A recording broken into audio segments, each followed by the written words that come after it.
Yeah. Okay, so Yeah, we we're three are, obnoxious academics. Let's do it. we That's are, like oh, that would be a good way to call ourselves, three obnoxious academics. I love Well, it. I went to NIU over the summer, and I did a talk, and I was hanging out with Mandarino, and I was like, you know what? Like, we spend too much time like polishing our digital identity and being as perfect as possible. Like, those of us that are here, like on the cutting, bleeding edge, like, why don't we go and like do something fun or let it all hang out? Like, tell jokes that might be a little untoward, or sit there and, what happens at most of our conferences, sit there and have a podcast where we're sitting there having a beer, like talking about like guys, things that make us mad. You don't have to talk about going to LRA. I'm already making plans. You don't have to talk me into it. We'll make an online LRA. I'm already making plans to go to Nashville. You don't have to talk me into it. I'm already there. I'm recording, by the way. No, okay. No, rewind. No, stop! My hair, I don't have that. My hair is not ready. Looks like I'm going back to be a barista now.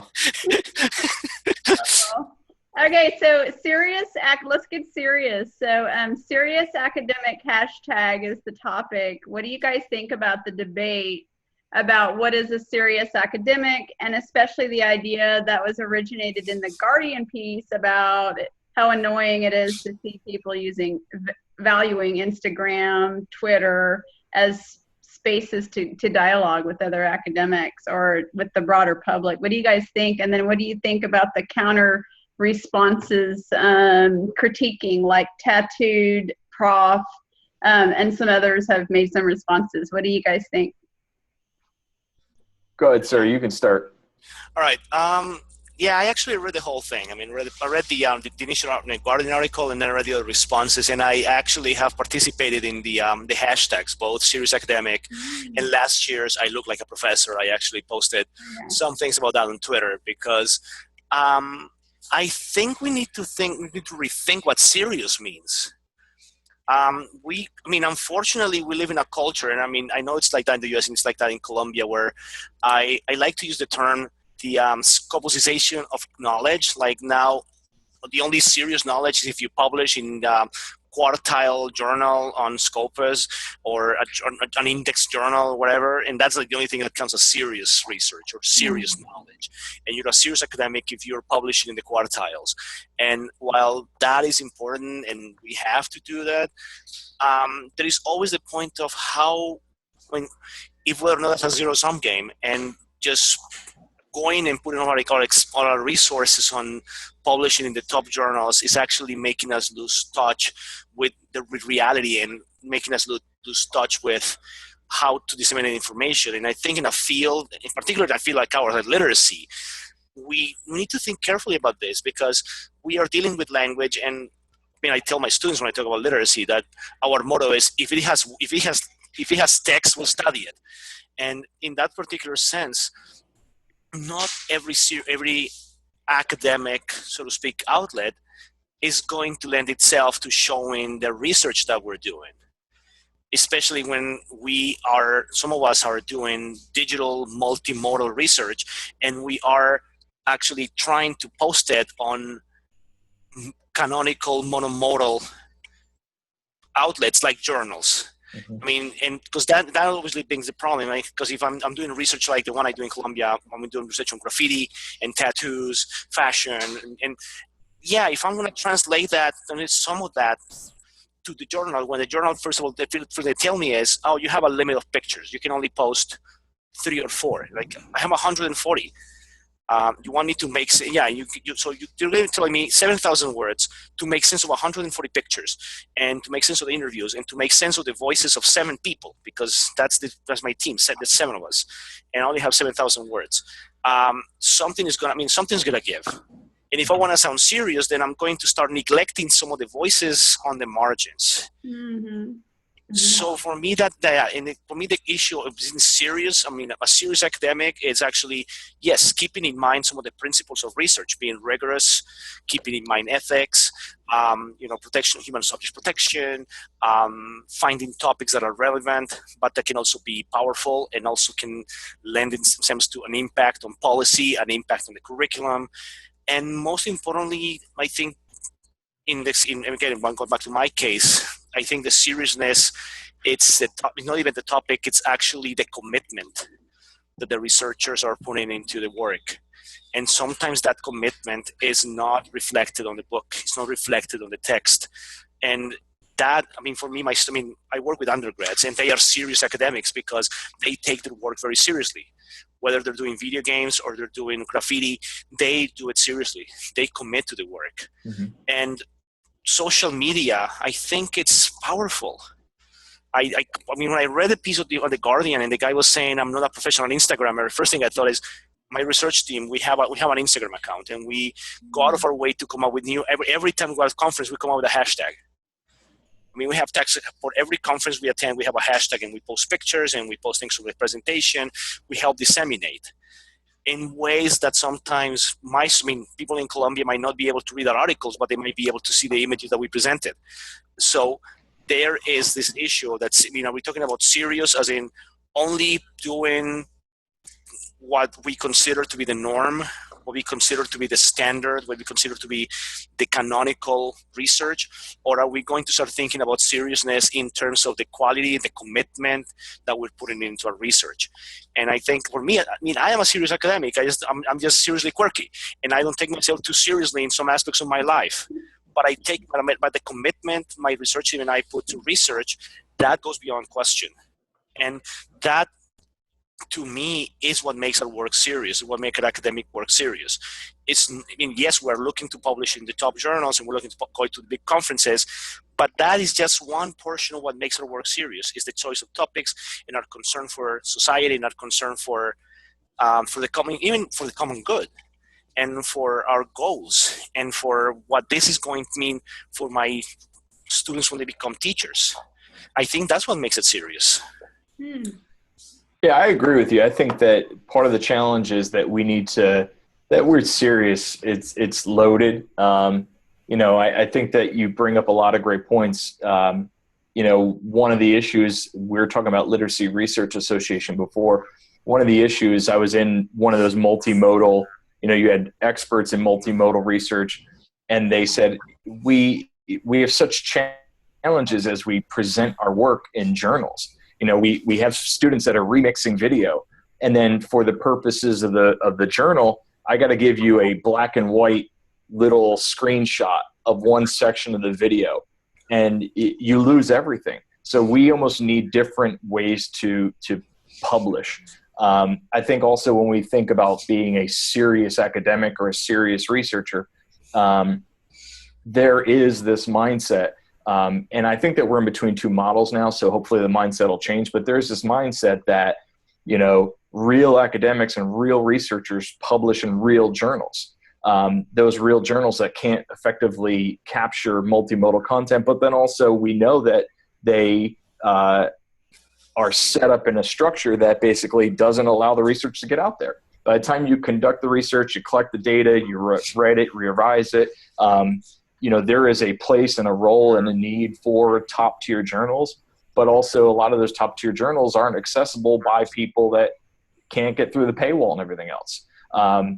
But there is this mindset that real, serious researchers, they research and they publish in these journals, whereas some of us that use social media, we are, one of my colleagues was called a mindless blogger a couple of years ago by someone in our field, a more established, more serious researcher, that you are a mindless blogger, and I've been asked, why would you put your ideas out there openly online? And I think that, I took away a couple things out of it. One of the things that I took out is that, my viewpoint is that this is part of our identity. Like, this really is part of your identity. This is, in the post-Snowden era, we know that your online identity is no different than your offline identity. We used to lie and tell ourselves that there's this big difference in my online and my offline identity. That's no longer true. Just the same way that Raul spends a lot of time picking out his clothes for class and his shoes and his hair is ready to go.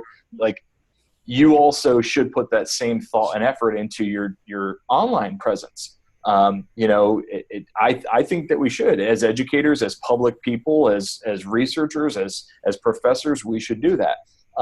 But the challenge that I have with all of that is that we're talking about identity. This is exactly what we're talking about. This is identity. I can't tell you what to do with your identity. One of the challenges that I saw in all the tension in those pieces is people were very like, yes, you should do this, or no, you should not. Like there was no in between. Yeah, there's got to be a middle ground. There's got to be a, you know what, for me and my research purposes and my personality, and you know, as he mentioned, like the quirks. Like for me, being online and working online and sharing works. Like I've benefited from this. You know, like when I went out on looking for a new position, like, you know, that you're getting Googled, you know, when you look for jobs in PD and other experiences, when you want to go write and publish and you want to have a book, like they're going to look and see how many Twitter followers, how much reach, like, is this person in touch with what's happening? So one thing is, I think it's part of our identity. We should be doing this, but then the other side of it is, I think it depends on each person. It's a decision that you personally have to make. Does it fit with your identity, who you want to be, and what your work is? That's a good point. Can I jump in here and add? I liked what you said about accessibility and openness. And I know you're into the open ed thing, which I hope increases over the years. And I want to add too that this applies to conferences. So like when people are tweeting out during a conference, it can be of great benefit to those who couldn't afford to attend or couldn't attend for different reasons. And so I know a lot of people, and I'll just call it lurking, a lot of people who lurk on conferences, and it's a great way to learn. So I don't know, do you guys do that, lurk? Oh yeah. Oh yeah. But the other thing is, I mean, to extend your point a little bit, Peggy, like one of the issues that I had was like, okay, so, and we've all talked about this a little bit. Like I grew up in New Jersey. I'm on the East Coast. When I graduated high school, it was like, okay, what do you do? Most kids in my school were like, we go to college. Why do we go? I don't know. We're supposed to go to college. And so I look around, and because of who I am and my identity, I'm like, I will go to these schools in my area. What if I was born in Columbia? Does that mean I can no longer go to school now at University of Connecticut? Is my whole worldview and my opportunities, do those change? You know, I think having these online spaces opens things up, and that's good. Like now we can reach out, and I can go lurk on a conference. I can, you know, watch your work and your research. I can learn from your videos, and I might not be able to go down the street to a university and study there, but I can go online and still learn, and I can interact and be a vital part of this. Actually, let me just jump in because since you brought that question, that's one thing I've been thinking about a lot, and it's when I read the article from The Guardian. That is a very north-north point of view in terms of what serious academic, and the unfortunate problem is in the South, we still, some academics here are really afraid to take a stand and say this is the South, and instead they just go, let's replicate what the North is doing because since it's the North, they probably know better. And that is the problem, that sometimes we don't have the resources to be a serious academic. Right. I mean, we have the human capability, but we don't have the resources, especially when to be a serious academic, a university has to spend $20,000 to buy the journal bundles, for example. I mean, if you think like when you hear people like Harvard and Yale complaining that they can't afford it, what about us? What about our private universities and public universities in Latin America? Right. I mean, but you're asking us to play the same. I mean, to play the game, and we're willing to play the game, and we're willing to give you to be at that level. Wherever we go, we're going to bring our A game. Mm-hmm. But keeping up with the serious academic thing, in the sense of what the outlets where we have to go, the conferences we have to attend, it is difficult. It is taxing for all of us here, and that, I mean, I think we need to reflect on this idea of lurking and the idea of the social media presence, how that really helps. Mm-hmm. People who can, I mean, some of us are fortunate and blessed enough that we can go to ARA and LRA and year out. Mm-hmm. Not everyone can do that. Not everyone in Colombia can do that.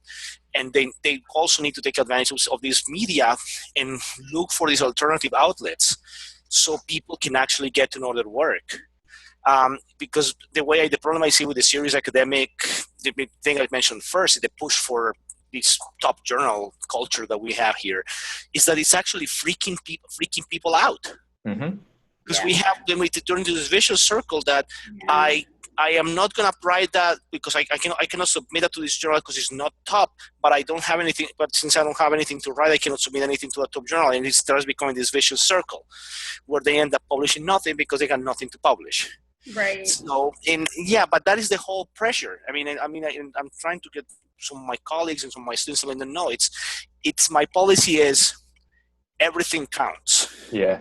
I like to do the I'm the mixed martial arts. I like to do the mixed martial arts approach, vale tudo. Like everything you publish, being a top journal or a blog, it counts because it puts your name out there. It shows that people you're doing, and it's the addition of that, and then taking advantage of the different academic media outlets like Academia, ResearchGate, Google Scholar that actually gets you out there, and people get to know your work.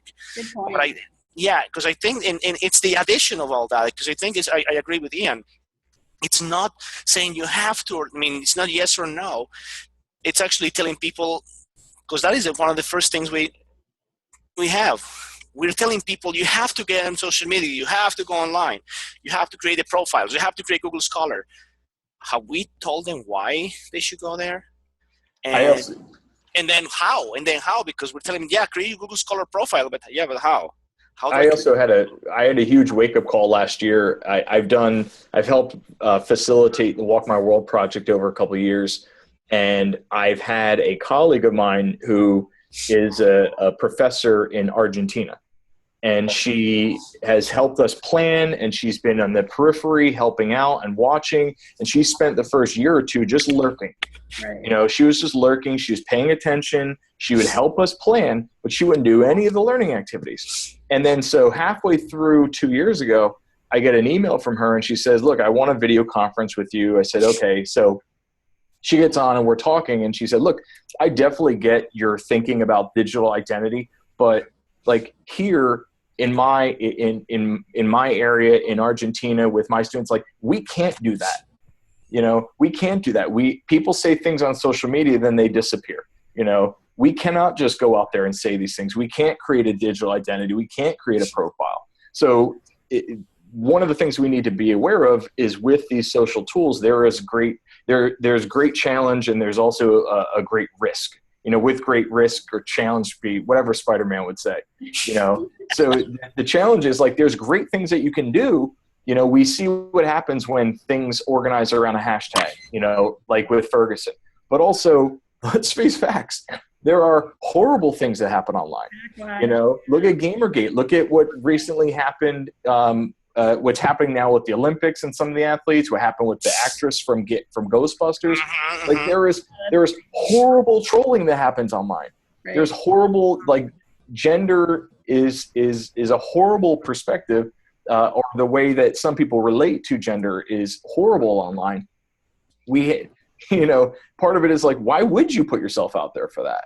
And if you're going to, you need to know, how do I do it? Why do I do it? What do I do when trolls come around? There's all these things we have to unpack. Like a baby steps approach. I'm a big fan of baby steps approaches. The people that are technology reluctant or technology fearful, I'm like, baby steps. Yeah. So, well, good. Anything else? Maybe we can all blog about this too, or continue to talk, because I know this topic is like at the heart of I'm guessing of all three of us and our, not just our professional presence, but our research too. Yeah. I think like when I first saw it, it raised my antenna. Like I wrote about it in my newsletter. I've been thinking about it. I have a chapter coming out for a book, and I have a couple blog posts around it. And like my big takeaway coming out of it is like, one, I think you should be doing it, but also I'd couch it with what was talked about. Like, this is part of your identity. You need to think about how you feel about it and have a valid understanding of why you do or why you do not use these tools. If you're using something and it works, continue to use it. But if you're signed up for a social media and it's not really working, you're not doing it, then kill it off. Don't use it. If you want to use Snapchat, use Snapchat. I'm trying to play with it and see what it does. It matters. I think it has to, you have to think about purpose and what role it plays. But then I think for me, one of the last big takeaways is we need to really have some discussion is exactly how we started. Some discussion about what we mean by academics and serious academics. because I mean, that was what the tattoo professor piece was very powerful. And, you know, I think that it's something to think about. Like, what does an academic look like? What should it look like? You know, hopefully an academic does not look like me. You know, we don't need more of that in the world. Okay. Variety. Yeah, I mean, I think the conversation has to continue because, and as Ian was saying, I mean, we have larger questions like what constitutes an academic, what do they look like, and even to the point of extending this to what does serious research look like. I mean, I tell an anecdote in a conference recently. I was presenting my work and I mentioned the work I was doing, and somebody said, and I quote, that my research was perfect for undergrads. Whether or not that was a compliment or backhanded compliment, I'm still thinking. But like say that topic is perfect for undergrads. I mean, like, what do you mean? It means that it's too infantile for the doctoral students of the world to tackle, or is it too? I mean, is that something that you don't? I mean, you're not even going to run past a postdoc because, God forbid, they study graffiti and video games. Or were you saying that it's a topic that, given the age, it actually lends itself to work with younger audiences? But for me, I'm still thinking of what exactly that person meant with the comment is perfect for undergrads. I mean, kind of like silly rabbit tricks for kids kind of thing. Something like, yeah, it's like I'm thinking of, yeah, am I the tricks rabbit? I mean, silly rabbit tricks for kids, is that what it is now?